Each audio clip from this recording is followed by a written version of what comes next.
আমি আপনাদেরকে sound byte দিব না, ইনশাল্লাহ কাজ করে দেখাবো। বুধবার প্রথম কর্মদিবসে সচিবালয়ে সাংবাদিকদের এই আশ্বাস দেন শিল্প ও বাণিজ্য মন্ত্রী খন্দকার আব্দুল মুকতাদির। তার ঠিক 3 দিন আগে চকবাজার মৌলভীবাজার এলাকায় বাজার মনিটরিং এ গিয়ে মবের মুখে পড়েন ভোক্তা অধিকার সংরক্ষণ অধিদপ্তরের ম্যাজিস্ট্রেট আব্দুল জব্বার মণ্ডল।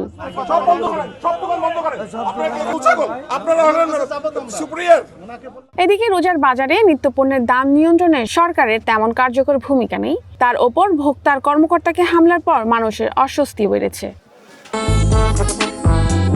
যদি চাও টেস্ট স্বাদ টমেটো সসই বেস্ট। রোববার জাতীয় প্রেস ক্লাবে সংবাদ সম্মেলনের আয়োজন করে ভোক্তাদের সংগঠন ক্যাব। সরকারি দায়িত্বে বাধা দেওয়ার ঘটনায় দৃষ্টান্তমূলক ব্যবস্থা সহ 5 দফা দাবি তাদের। এই যে বাজারে যে একটা সিন্ডিকেট, আমরা বিগত সরকারকে বলছিলাম যে বাজার সিন্ডিকেট ভাঙার জন্য আপনি একটা কি বলে সংস্কার কমিশন করেন, কিন্তু এই সময় যে কেউ জানে যে জানি না তার কারণ কি আছে।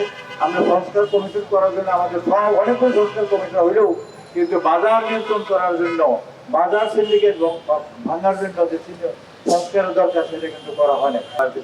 সরকারকে সহযোগিতা করার জন্য আমরা প্রস্তুত এবং আমরা যে স্মারকলিপি দিচ্ছি, আমাদের স্মারকলিপি আজকে আমাদের সামনে যে কথাগুলি বললাম এই কথাগুলি আমরা গুছিয়ে স্মারকলিপি হিসাবে আমরা আমাদের মন্ত্রী মহোদয়কে দিচ্ছি এবং আমরা প্রয়োজন বোধে প্রধানমন্ত্রীর কাছে যাব যদি আমাদের এটার কোনো সুরাহা না হয়।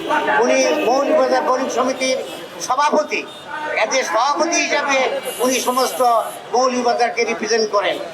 তাই উনি যে প্রচেষ্টা যে উদ্দেশ্যে নিয়েছিলেন, একটা মব সৃষ্টি করে একজন সরকারি কর্মকর্তাকে নাজেহাল করেছেন।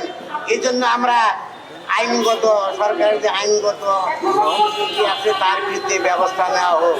এছাড়াও সরকারের বাণিজ্য মন্ত্রণালয় ট্রেড অর্গানাইজেশন সেকশন থেকে তাদের জিও লাইসেন্স বাতিল করা আমি প্রস্তাব করছি। বাজারে অযৌক্তিক মূল্য বৃদ্ধি, অস্বচ্ছ লেনদেন, কৃত্রিম সংকটের বিরুদ্ধে জিরো টলারেন্স নীতি গ্রহণের তাগিদ দেন ক্যাব নেতারা।